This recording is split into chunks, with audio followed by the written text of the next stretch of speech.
आज ही Doubtnut app download करें। Doubtnut पर होगा अब आपके सभी मैथ्स, केमिस्ट्री, फिजिक्स और बायोलॉजी डाउट्स का सफाया। बस अपने क्वेश्चन की फोटो खींचो, उसे क्रॉप करो और तुरंत वीडियो सोल्यूशन पाओ। Download now. नमस्कार दोस्तों, हमारा आज का प्रश्न है जीवन के लिए जल क्यों अनिवार्य है। तो हमें प्रश्न में पूछा गया है कि जीवन के लिए जो जल होता है, जो पानी होता है, वह क्यों अनिवार्य माना गया है, क्यों आवश्यक माना गया है।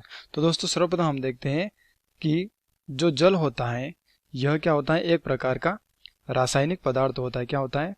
रासायनिक पदार्थ होता है, या इसे हम केमिकल सब्सटेंस के नाम से भी जानते हैं। इसमें क्या होता है कि दो हाइड्रोजन तथा इसके अतिरिक्त एक मॉलिक्यूल होता है ऑक्सीजन का। यह दोनों मिलकर क्या करते हैं कि जल का निर्माण करते हैं। तो इसी कारण हम इसे रासायनिक पदार्थ के नाम से जानते हैं।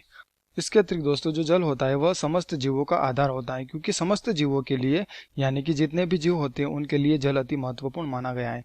अगर दोस्तों हम मान लेते हैं कि जो जल होगा, ठीक है, अगर जल नहीं होगा तो जल के बिना पेड़ पौधे जीव जंतु यह सब नहीं होंगे। यानी कि जो पूरे जीवधारी होते हैं, सभी जीवधारी होते हैं, पूरी तरह से जल पर निर्भर करते हैं। इसी कारण दोस्तों कहा गया है कि जल ही जीवन है। ठीक है, तो अब हम देखते हैं कि जो जल होता है यह हमारे शरीर में तथा अन्य जीवों जंतुओं के शरीर में यह क्या करता है, उपापचयी क्रियाओं में भी सहायता करता है। कौन सी क्रिया में?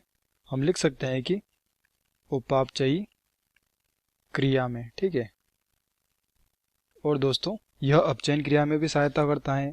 तो इसी प्रकार से हम कह सकते हैं कि यह एक प्रकार का तरल होता है। क्या होता है? तरल होता है। दोस्तों अगर हम बात करें जल की, तो यह तीनों अवस्था में पाया जाता है। ठोस में भी पाया जाता है, जैसे कि उदाहरण के लिए बर्फ, और द्रव अवस्था में भी पाए जाते हैं, जैसे कि हम कहते हैं नॉर्मल जल। ठीक है, नॉर्मल पानी।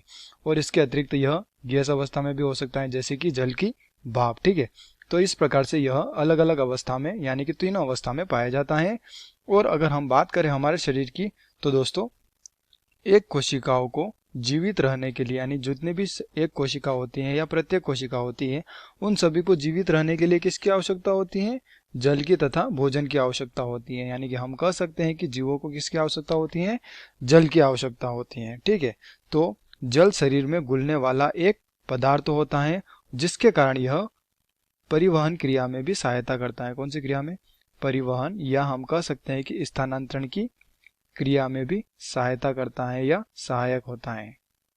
तो दोस्तों जिस प्रकार की हमने देखा कि जल जो होता है उपापचय क्रिया में भी सहायक है, परिवहन की क्रिया में भी सहायक है, तथा इसके अतिरिक्त यह हमारे शरीर के तापक्रम को भी नियंत्रित कर सकता है, यानी कि तापमान को भी नियंत्रित करता है। ठीक है, तो इस प्रकार से यह कई प्रकार की क्रियाओं में सहायता करता है।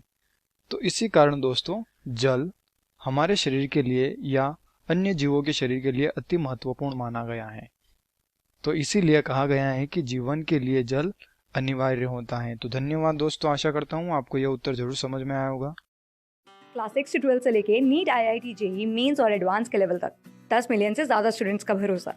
आज ही डाउनलोड करें डाउटनेट ऐप या व्हाट्सएप कीजिए अपने डाउट्स 8400 400 400 पर।